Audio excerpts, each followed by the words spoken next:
a top priority. And so we tell salespeople that if the customer starts to disengage, if they start to get cold feet, it is because you have not conquered their status quo. You need to go back and do so. And so here's how that comes across. And we found this 73% of the time. When the customer shows signs of hesitancy, the salesperson goes back to the status quo. Now, here's how that plays out in sales. There are 3 different techniques that we found. The first one I would call the carrot approach. This is where we try to entice the customer by talking up all the benefits of our solution. Look at this fantastic ROI projection, or you must have missed how great our platform is. Let me take you back into the demo and show you again. Or did you see this case study I sent you? Let me point out again the fantastic returns they've seen from using our solution. So we try to talk up the benefits. Now, when that doesn't work, the salesperson usually puts away the carrot and they break out the stick. And we call this the fear, uncertainty, and doubt, FUD approach, fear, uncertainty, and doubt. What they try to do in that moment is scare the customer into moving forward. They try to get the customer to realize the cost of their inaction. This is what you stand to lose by not addressing this pain point in your organization. You're going to lose money. You're going to lose revenue growth opportunity. You're going to lose market share. You're going to lose employee engagement or customer engagement. Whatever it is, we're trying to create a burning platform and get the customer to realize that there is a real cost to staying with their status quo. Now, when those 2 techniques don't work, what we then see is the disappearing carrot act, which is when the salesperson, as a last resort, will dangle like a 10% discount in front of the customer and say, well, this price is only good this quarter, and if you don't buy now, the price goes up, right? Or we have limited inventory of this product, or we have a limited a number of implementation slots, and we have so much business that if you don't buy now, we might not be able to install the solution for you for 6 months. So we go back to the status quo. These are all what I would call FOMO techniques, fear of missing out. We're trying to dial up the customer's fear of missing out. And this is what we've told salespeople to do for a very, very, very long time. In fact, even in the Challenger sale, as Anna knows very well, and many of you who've read the Challenger sale would also know, that we talk about the fact that challengers are really good at showing the customer how the pain of the pain of the status quo, is worse than the pain. And we know in sales that the status quo is a big enemy, right? It holds the customer in its grips. It's very hard for the customer to let go of the status quo. Customers regularly pass up on opportunities that they know will make them better off just because they're lazy and they want to keep doing things the way they're doing them, because nobody likes to change. We are wired to conserve energy and to avoid change as human beings. And so in sales, we've got to beat the status quo. And so that wasn't surprising. None of this was surprising to us. But I'll tell you what was, is that 84% of the time, doing this actually makes things worse, not better. Doing any of those 3 things I just talked about with a customer who's already stated that they want to move forward with your solution, but then starts to get cold feet, doing any of those techniques actually increases the likelihood the deal will be lost to no decision. This was pretty surprising to us because, again, it flies in the face of everything we've taught salespeople for decades now. And it didn't become clear to us why until we sought to understand what is, or ask the bigger question, why would a customer choose to do nothing? And when we asked that question and we dug into the data, we found something truly surprising. We found that there were actually 2 causes of no decision losses. Now, the first one is the one I just talked about before, that the customer prefers their status quo, or maybe they believe the status quo is good enough, or maybe they believe the status quo isn't great, your solution would be better, but this is not a top priority for my business. No matter what that is a customer who is averse to changing the status quo. They're committed to the status quo. They prefer the status quo. Now, that is one big cause of no decision losses, but it turns out, while in sales we've only ever told salespeople this is the only cause of a no decision loss, this is the only reason a customer could get cold feet, it turns out there's a second reason, and the second reason is this: indecision about changing the status quo. Now, I'll grant you those 2 things sound very, very similar, so let me explain a little bit more what it means to be indecisive about changing the status quo. We found in our data that there were 3 specific fears that customers have when it comes to changing the status quo. The first is called the valuation problem. This is where the customer agrees that they need to move forward, but they don't know how to move forward with you. Now, think about all of the options that you offer your customers. Different contract lengths, different ways of deploying your solution, different integrations, roadmap items, you name it, premium versions, basic versions, etc. This is where the customer tells the salesperson, I think this all looks great to me, but what that's code for is I don't know what I shouldn't buy. And I'm worried about making the right choice. What if I bought this configuration, but I realize in 6 or 12 months, we should have bought a different configuration. And now I've got egg on my face because that was a bad decision I've made on behalf of my company. So that's the customer worried about making the wrong choice. The second fear the customer has is a lack of information. So they worry that they haven't done enough homework. They haven't done enough research around this big decision you're asking them to make. And they think it's the next white paper they read, or maybe the next Gartner Magic Quadrant report they consult that will have all the answers, that will teach them everything they need to know to be a really smart buyer of your solution. And then the third fear that they have is called outcome uncertainty. This is where the customer feels like they might not get what they're paying for. They might not see the ROI. They might not realize all of the benefits that you're projecting from the purchase. Now, if you look at this slide, what's interesting is the status quo is not on this slide at all. And so it could easily be, and it turns out it often is the case, that you have a customer that is 100% convinced that the status quo is suboptimal and your solution would be a better alternative. But which version of your solution? Have I done enough homework? Am I enough of an expert about this decision I'm being asked to make? And do I have any assurance from you that this is all going to work out, that this is going to be a big success? And what happens is when a customer is worried not about the status quo, but worried about these things, and the salesperson comes back and tries to dial up the FUD or re-articulate the benefits, or maybe dangle the 10% discount in front of the customer is actually not worried about any of those things. And so the reason that approach backfires so badly is what we're basically trying to do by dialing up these FOMO tactics, right? Fear of missing out, is we're using scare techniques or fear tactics to sell to a customer who's already scared. They're scared about this stuff. They're scared about making a mistake. Now, this is a really fascinating psychological effect, and we actually did a lot of research, cognitive psychology research, behavioral economics research, and I'm going to just spend a minute or two telling you a little bit about a really important principle that salespeople need to understand. It comes actually from these two guys. That is Daniel Kahneman on the right. He wrote a book called Thinking Fast and Slow, which is a great book. And on the left is his now departed research colleague, Amos Tversky. And I love this quote here: we study natural stupidity, not artificial intelligence, because that is what we're talking about right now. The reason that people get so concerned about these fears and about making these mistakes has to do with the way that we are wired as human beings. Now, you may not know Kahneman and Tversky, but I guarantee you your salespeople do. They may not know their names, but they know what they discovered. What they discovered was something called prospect theory, and Kahneman actually won the Nobel Prize in economics for this. Prospect theory holds that people are wired to avoid loss more than they want to maximize gain. That is why we dangle the discount in front of the customer, temporary discount, or we dial up the FUD, because we know our customers hate to lose. They hate to experience loss. But there's a really important wrinkle to their research, and it's one that most salespeople fail to appreciate. It's called the omission bias. Now, we're very familiar in sales with the status quo bias, that our customers are always going to prefer their status quo, and it takes a lot to break their attachment to the status quo. But most salespeople are unfamiliar with the omission bias. Let me explain to you what it is. Kahneman and Tversky discovered that there are two types of loss that people worry about. On the left-hand side, you have an error of omission.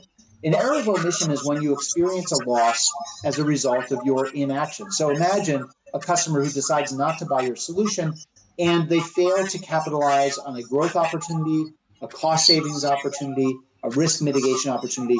They maintain the status quo, and they did not get to capitalize on those benefits. That is an error of omission. That is where the customer failed to do something right, and they realize a loss that is a result of doing nothing. But there's a different kind of loss, and that's on the right-hand side. It's called an error of commission. An error of commission is when a loss occurs directly because of an action that you took. So imagine a customer buys your solution, and it turns out to be a disaster. It turns out to be a big waste of money. It turns out that they wasted untold money and resources buying your solution, deploying it, and it did not realize any of the benefits that it was supposed to realize, and that is a mistake that person is responsible for. That is called an error of commission. Now, the omission bias holds that between those two types of losses, human beings are okay with missing out, but they are not okay with messing up. In other words, we all prefer errors of omission. We want to desperately avoid errors of commission. Nobody likes to be held responsible. Here's a simple way I would sum it up. It turns out the fear of missing out is much less for human beings in general and customers in particular than the fear of messing up. FOMO is way more powerful for our customers than FOMO. And so that, again, is why these techniques designed to scare our customers into action, to help them realize the cost of their inaction, to dial up the FOMO, ring hollow with customers who are not concerned about missing out, they're concerned about messing up. If I were to put it another way, what I would say is, think about a world in which the customer is weighing a temporary 10% discount that's going to disappear this quarter, or potentially losing their job for making a purchasing mistake. It turns out they care a lot more about losing their job than they do about your 10% discount. Nobody's ever got fired in sales, or no customer's ever gotten fired for maintaining the status quo. But people do get fired for changing the status quo, and when it doesn't work out in particular. That is a bad look for the customer. And think about the current environment. This is a world in which customers are desperately afraid of making these mistakes and maybe losing their jobs, where there's so much scrutiny on even low-level purchases. So one of the things we found, just to wrap this point up, again, is that it turns out that most no decision losses are actually a result of indecision, not commitment to the status quo. We always have to overcome the status quo in sales. That's job number one. If you haven't beaten the status quo, you're not going to sell anything in sales. And so techniques like Challenger and others are very important for doing so. But once you do that, the second thing you have to contend with is the customer's fear of messing up. You have to overcome these drivers of indecision.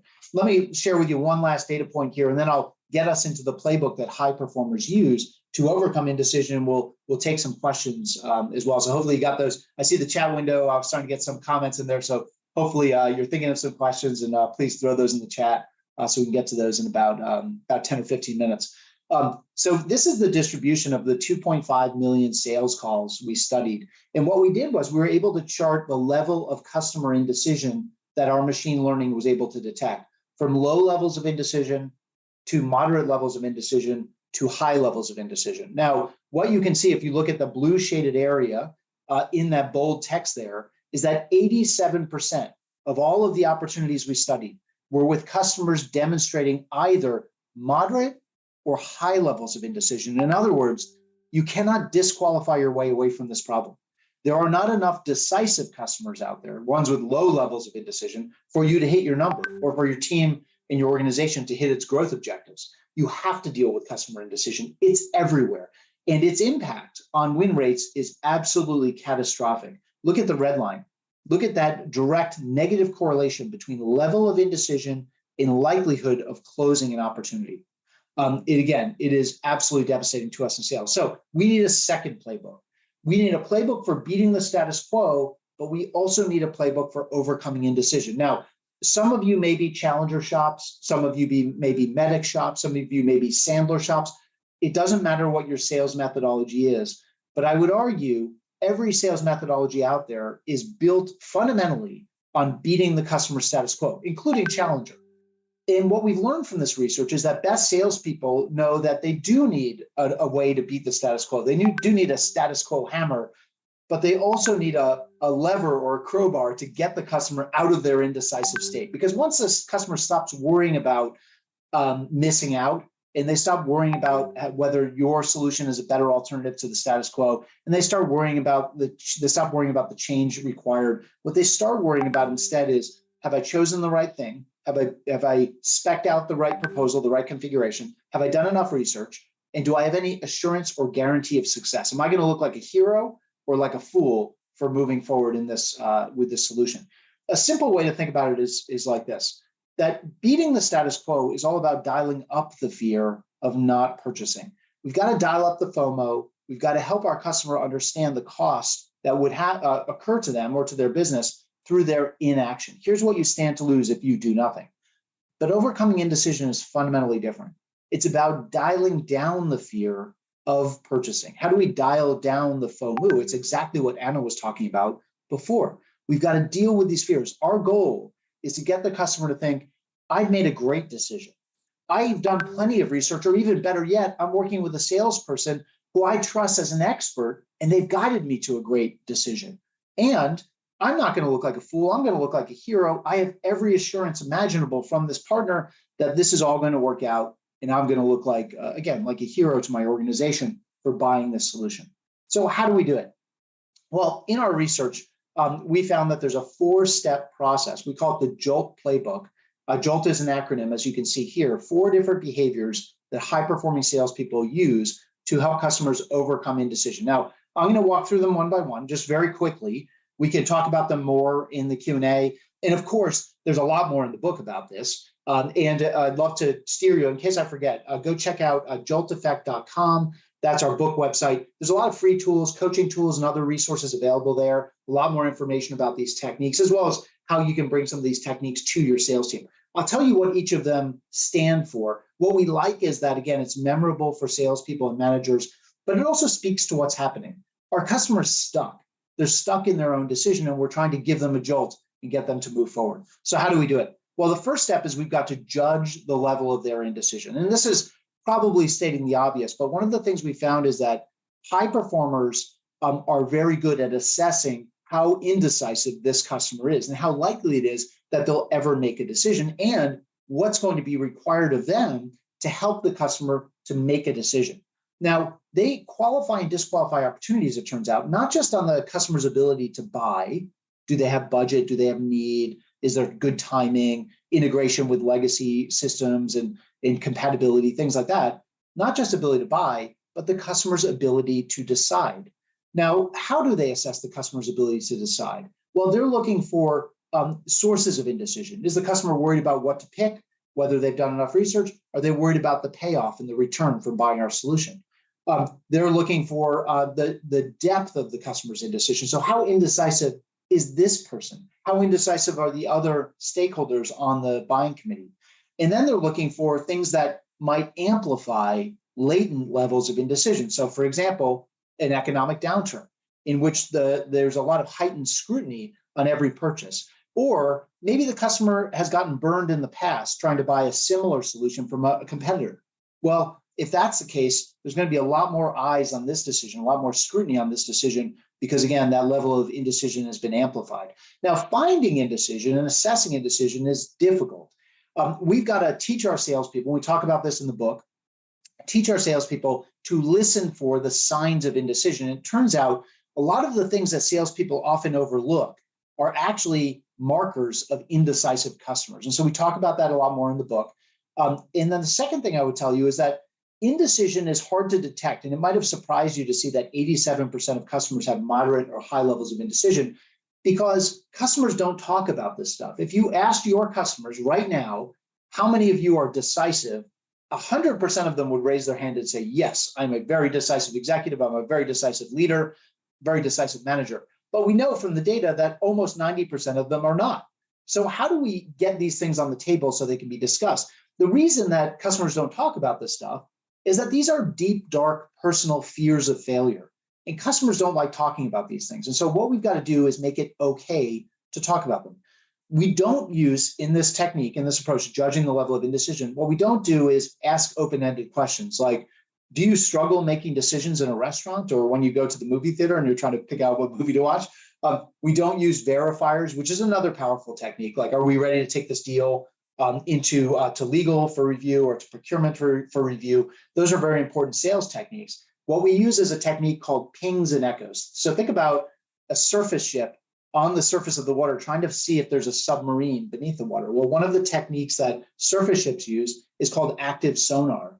Active sonar is when they send out a sound, a ping, and they listen for the reflection back, right? You may have seen the movie Hunt for Red October, right? They send out a ping, literally a ringing sound in the water. And what they're listening for is a reflection. And the reflection tells them, is there a submarine in the water? How big is it? Where is it? What's its speed, et cetera? This is the same exact technique high-performing salespeople use. So they will say things like, Anna, other customers like you, they do worry about whether this system is actually going to be compatible with X, Y, or Z legacy system.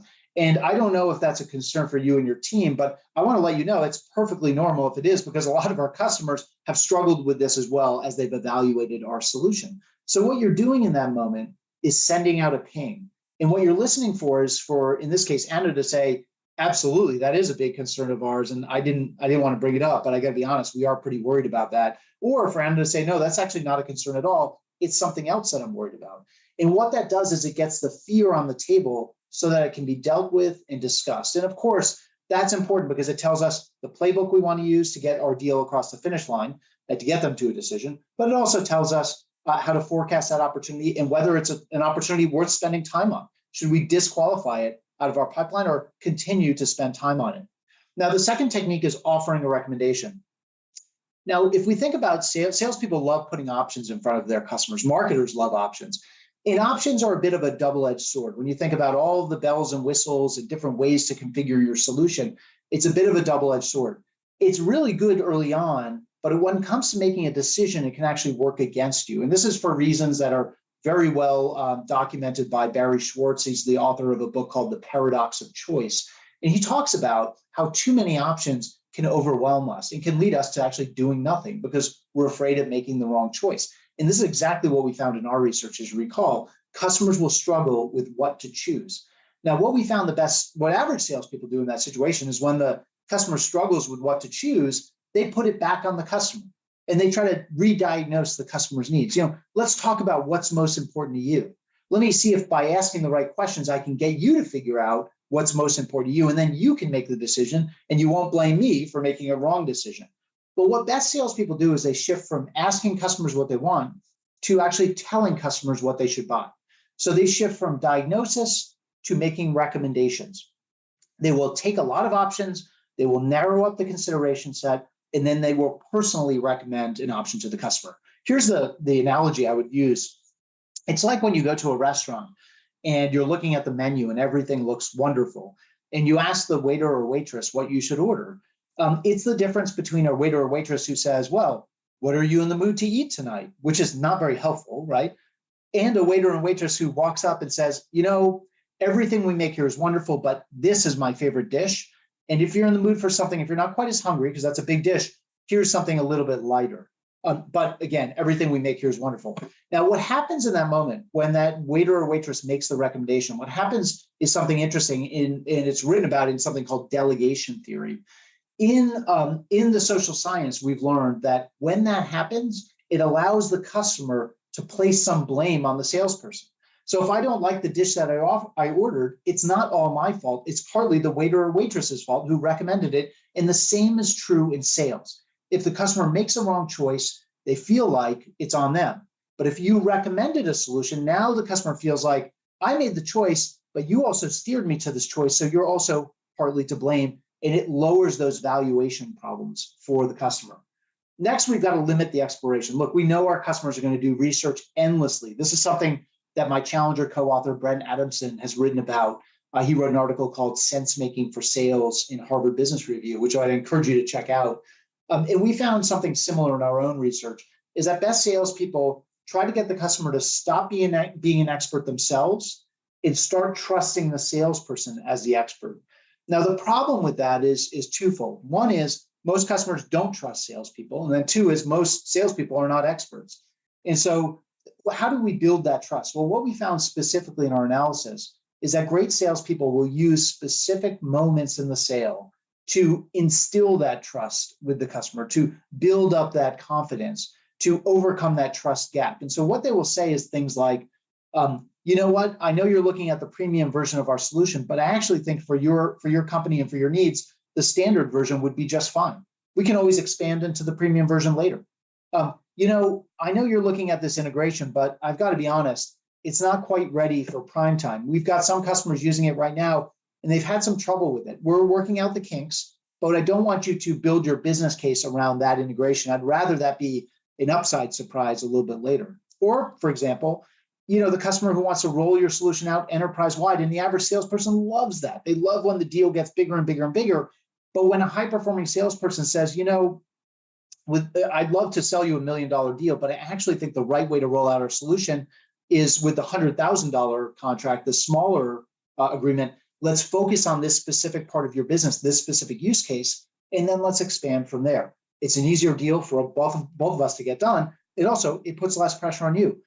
Or think about this, and we found a few examples of this as well. Salespeople who will recommend to the customer that their company is actually not the right company for the customer to do business with.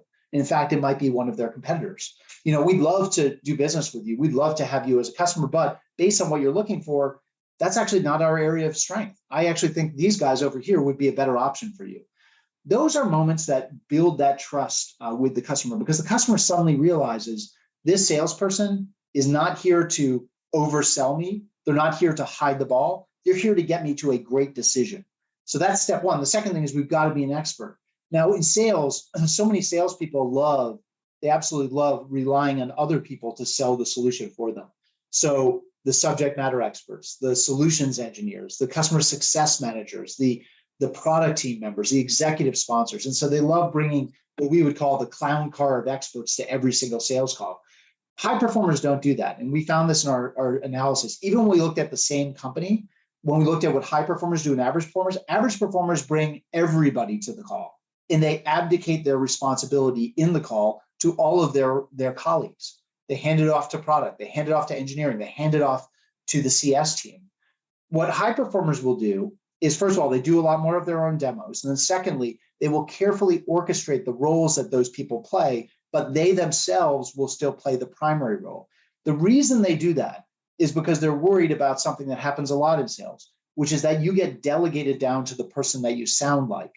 And if the customer perceives you as a salesperson as being only a glorified admin whose only value is to get all of the experts on the phone and then to take a back seat and let the experts talk about the product and the solution, well, then what value are you to the customer? That is a customer who's going to continue to do their own research.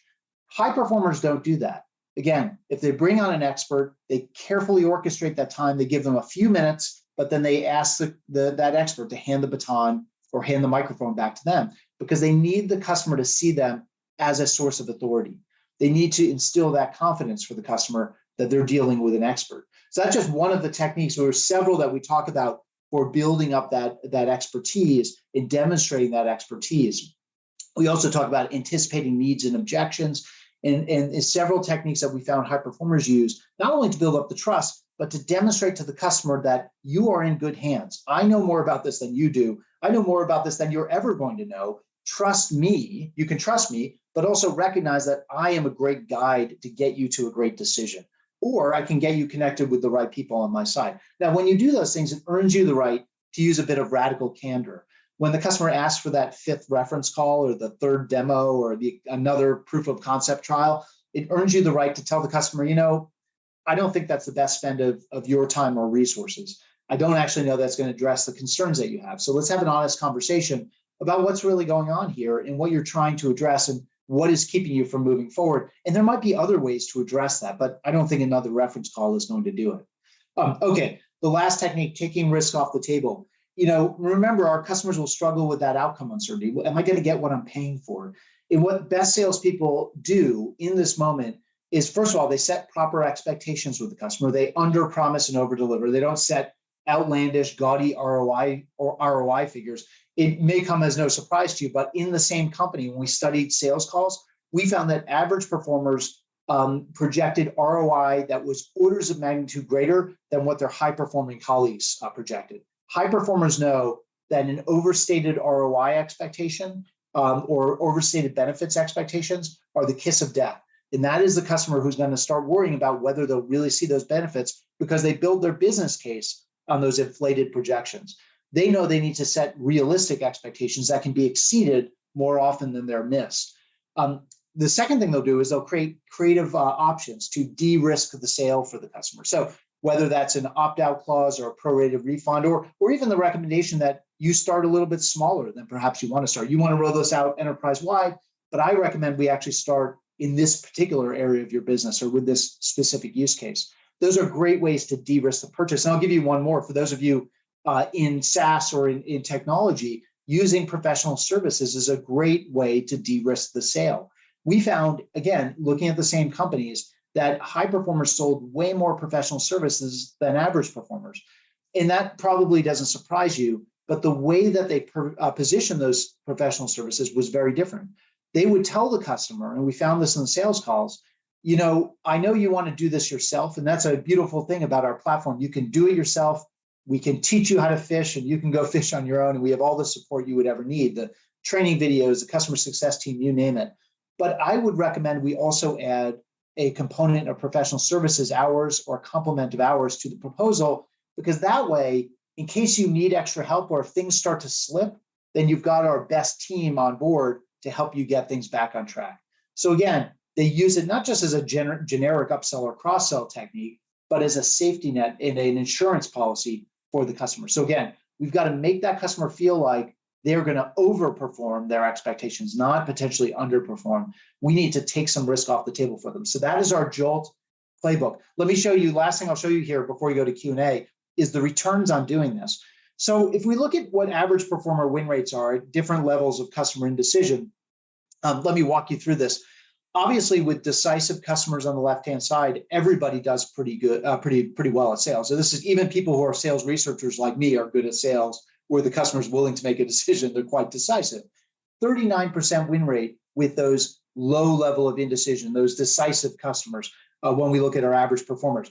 Then as we see customers become moderately indecisive, our win rates take a big hit, 26% win rate with those moderately indecisive customers. And when the customer becomes deeply indecisive, our win rate absolutely falls apart. Only a 6% win rate in those opportunities. So that's like throwing a dart blindfolded at a dartboard, right? It's a very low probability win rate where the customer is deeply indecisive. Now, let's look at our Jolt sellers. So these are the salespeople doing the things that we talked about over the past few minutes. So judging the level of indecision, offering a recommendation, limiting the exploration, and taking risk off the table. When you look at your Jolt sellers, they absolutely crush it with those decisive customers, almost a 70% win rate. When you look at those moderately indecisive customers, they have a 57% win rate. Again, almost 60% win rate where customers become somewhat indecisive. And if you look at those high levels of indecision, they still convert at 31%.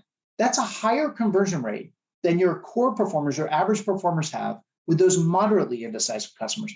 High performers are still converting well above average with the most deeply reluctant, deeply hesitant, most indecisive customers out there because they're using a set of techniques that compose a playbook for overcoming indecision. Now, again, this is a playbook nobody has ever taught them to execute. It's a playbook they figured out on their own. We gave language to it, but it's something high performers figured out and we just documented with research. So I'll wrap up here, share a little bit of contact details, and then maybe I'll go off slides here. But again, I encourage everyone to shoot me a LinkedIn note. I'm on Twitter as well. I'm not super active on Twitter, but you can connect with me there. You can also send me an email. I'm not, my email's not here, but it's matt@dcminsights.com. So reach out to us, let us know how we can help. And if you have any other questions that I can answer that we don't get to here in the closing minutes. So with that, Anna, maybe I'll go to you and ask you for a little bit of help on emceeing here and and going through. Okay. Wow. You gave me so many nuggets and I'm sure everyone got a lot out of this. So first question, you did this over a Zoom data set. Do you think it's different on Zoom versus in person or versus phone calls? Yeah, that's such a good question. And so here's the thing, like if I were to be purely true to the data, we don't know because we did study it in Zoom, but I would say two things. The first thing I would say is, I think Zoom and virtual is here to stay. And so I think many of us have realized even now in the environment where we're out of lockdown, customers are inviting us back into their offices. We're going to conferences, things like that. We're getting back on airplanes and getting back in rental cars. All the good times are back, right? Even in that world, I think a lot of our sales are still going to be virtual. Now, I don't think it's going to be 100% virtual, but I think it's going to be a lot higher than it was in 2019. So I think we're going to probably settle around 70% of the sale, maybe even higher, maybe 80% still being virtual. And there'll be 100% so some opportunities will be 100% virtual from start to finish. I think that's because our customers like it. It's convenience, right? Here's the other thing I would say about Zoom. I actually think that if anything, these results understate the impact of these techniques because Zoom, I think, is like the great like washout effect of everything in sales. Like everything feels the same. It's like you lack that when you're think about when you're in a meeting with a customer physically, you're in their office, things imprint on your memory and the customer's memory. What the customer was wearing, what the weather was like, if it was difficult to find a parking space, what you ordered for lunch. These are things we remember. If there was something funny that happened in the meeting, these are things we remember vividly and viscerally. And I think in many respects, those emotions and things get amplified when it's a live setting, and they kind of get washed out in Zoom. I find salespeople all the time struggle in a world where they're doing like 6 Zooms in a day. They struggle to remember what happened on each one, right? Because they all feel like they're the same. And we also know it's very easy for our customers to multitask and tune out, which is quite rude to do in a live meeting. So I'm a skier. And so I think the way I think about this, any of you are skiers know that when the sun is shining, it's very easy to see the bumps and the divots and all these kinds of things, and to see where the treachery is. When the sky is cloudy, or even if it's snowing, things get washed out. And I think that's kind of what Zoom does in sales. I think live is like the Bluebird day where it's very easy to see stuff. So I think in some respects, these techniques would be even more effective in a live setting. So I think Zoom actually ended up being kind of a muting effect, or almost a silencer on some of these techniques. That's great. So, and there's a very data-driven founder who asked, how was indecision measured? Oh, okay. That's a very good question. So it turns out there is a probably, I would not recommend this to any of you. We did this for you, so you didn't have to. We read about 30 or 40 years of psych literature. I'm talking about like in-depth academic journal articles, which are extremely, extremely dry. And so there is a whole body of research around status quo bias versus omission bias, around indecision, markers of indecision, types of indecisive personalities, and as well, emotions that themselves have been proven over time to be correlative with indecision. And so what we did in our study was we actually looked for those emotions being demonstrated as markers of indecision. We created kind of an indecisiveness index. Now, these are emotions like frustration, confusion, hesitancy, ambivalence, decision uncertainty, things like this. Again, in the academic literature, have been shown to be hallmarks or ways that indecision is expressed. Now, technically, the way we measured it is for each of those things. Think about confusion. If you think about confusion in the English language alone, let alone all the other languages represented from this group of leaders on the phone, there are thousands of ways to express confusion just in English. And so what we did is in our machine learning platform, and we had done this, we were able to leverage some work done over the years by the team at Tether, was they built what are called machine learning categories that are, think of them as a bucket of phrases and utterances that have been honed and validated over time that together tell a machine this is where confusion is happening. So it's not the customer saying, I'm confused, though that is an example, but all of the hundreds, if not thousands of other ways we express confusion in the English language. We put those into a bucket, we call it confusion, and then we taught the machine to detect where it's happening and to also spot false positives and to eliminate those out, right? So there are things that sometimes you think might be indicators of confusion, but through testing over time, the Tether team have figured out, no, when customers say this stuff, they're not actually confused. It's when they say this other stuff. And so they build these categories over time, and that's the way we use to measure those emotions. Those emotions we rolled up into an indecisive index score, and that's how we were able to detect where indecision happened and its level or magnitude, low, moderate, or high in different opportunities. So more detail than you wanted probably, but. Right, and that's a part of the 2.5 million calls, right? The sales calls transcribed. That's right. Yeah. I wasn't sure if you were there. So lots of data points to go by. Next question is there a way for marketing to work with sales to overcome the customer indecision? Yeah, that's another great question.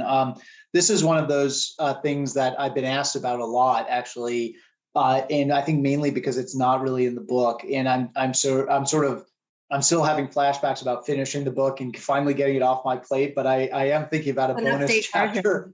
There's an update. Yeah, right. Updated version. Well, it just came out. It's pretty soon to update it. It's like when you buy a new iPhone and it gets recalled like right away. So But what I would say is absolutely, there is very clear role for marketing, I would say, and product and finance. There's a big role for the organization.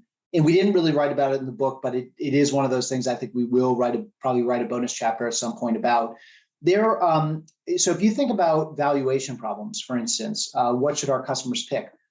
Who better to try to define that than product and marketing to really look at our ICPs, to think about what do customers like these customers, what do they get value out of?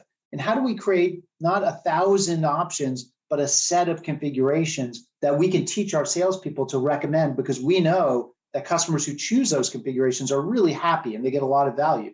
That's a tremendous, we shouldn't leave that up to our salespeople to figure it out. The organization should help figure that out. Think about taking risk off the table. That's something that finance should help us figure out, so that every time that a salesperson comes up with a creative idea to structure a contract differently and de-risk the purchase, they're not knocking on the door of the CFO asking for permission. But in fact, we've pre-built some de-risking options and we train our salespeople and coach them to use those tools. Think about limiting the exploration.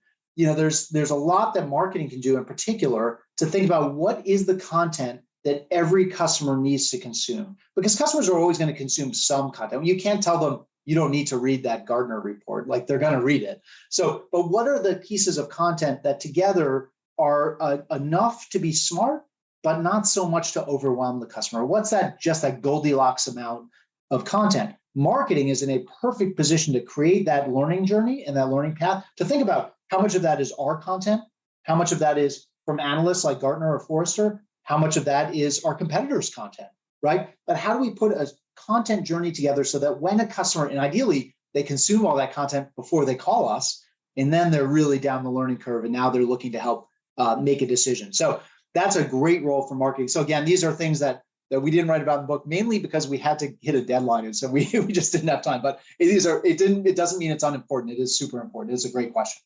Right. The next question is, does your conclusion apply to low value, high volume, like let's say B2C versus B2B, and even B2C, it could be to the organizations, like product-led growth versus sales-led.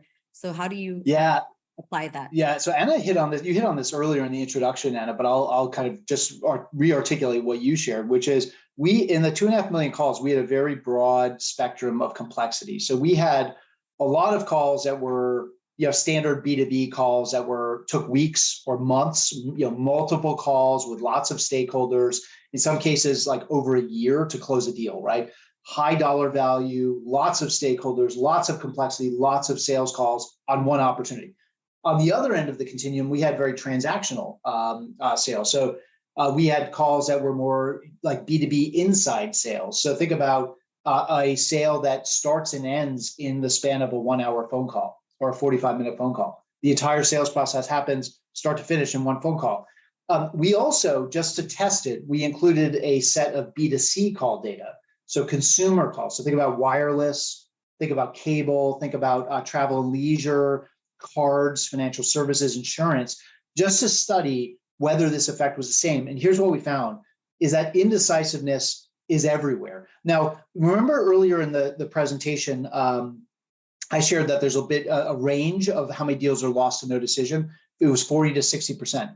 Now, the reason we have that range is that in more transactional sales, the no decision loss rate is actually higher. And that is because it's less of a time investment for a customer to engage in a sale. If the sale only lasts an hour, I'm not investing that much. Now, in a sale that takes months or even years to consummate, that's a bigger decision. It's a bigger commitment for a customer to go into it if they suspect they won't actually come out of it with a decision. So the no decision loss rate is probably closer to 40, 50% in B2B, complex B2B, 50 to 60% in transactional sales and in B2C. Now, what I'll also tell you, though, is that the distribution, the effect on win rates, and the impact of those jolt behaviors was exactly the same across every type of sale. And that was the most fascinating thing, is that indecision is not a B2B or B2C thing. It's not a complex or transactional thing. It's not a go-to-market model thing. It's a human thing. This is the same, it's why I use these personal examples. It's the same stuff that gets us afraid that we're going to order the wrong dish in the restaurant is the exact same thing that your customer you're selling $1 million solution to worries about. They're making the wrong choice. I haven't done enough research, et cetera. So these are human biases and human factors that drive the decisions. It's not a customer thing; it's a human thing, and that's why I think we saw it play out in very much the same way, irrespective of go-to-market model. Right. That's great. And when the decision cycle for some of the folks here that are going after enterprise sales, which is one of my companies. How do you do this at scale when there's a decision committee? Because there's now 10 people you have to convince. Wouldn't this be tedious and cumbersome to do? Absolutely. Yeah. So here's what I would recommend. So there's another book, and Anna knows this one, but after some of you I see in the comments mentioned Challenger. Can I just say one quick thing before we go to that? Because I don't, if we run out of time here, one thing I do want to impress upon everybody is, think of this again, think of Jolt as an overlay or an attachment to whatever your sales approach is. It's not about stopping Challenger, or stopping Medic, or stopping Sandler. It's about using Jolt and attaching it over the top, if that makes sense. So it works with anything because every sales methodology is about the status quo. This is about something different. So it's a second playbook for our salespeople. But I will steer you to the follow-on book. After we wrote Challenger, we wrote a book called The Challenger Customer. That is a book about managing consensus buying dynamics and how do you find that one stakeholder, we call them a mobilizer, who can build consensus, because we know buying committees, their default is to go to the lowest common denominator, which is usually do nothing. Now think about indecision across all of those buying committee members, right? Think about indecision from your mobilizer as well. They may be totally sold on your insight, your Challenger insight. They may be totally sold on this opportunity, but they are still human beings. It doesn't make them more decisive than anybody else. So you could easily have somebody who's willing to mobilize for your idea, but at the same time struggles with one of these sources of indecision. So even with that mobilizer, we need to manage that, right?